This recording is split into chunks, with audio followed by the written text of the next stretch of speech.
megváltozott világ. Mikor még gyermek voltam, másképp volt minden. Akkor még azt gondoltam, milyen szép az élet.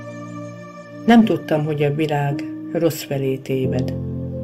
A napnak a meleg simogatása, az emberek barátsága, szürke kis hétköznapok, mennyire megváltoztatok. A pénzről szól minden, a hatalom, az irigység, eltűnt az emberekből az emberség. Megváltozott a világ, kihalt a szeretet, megkeseredett arcok.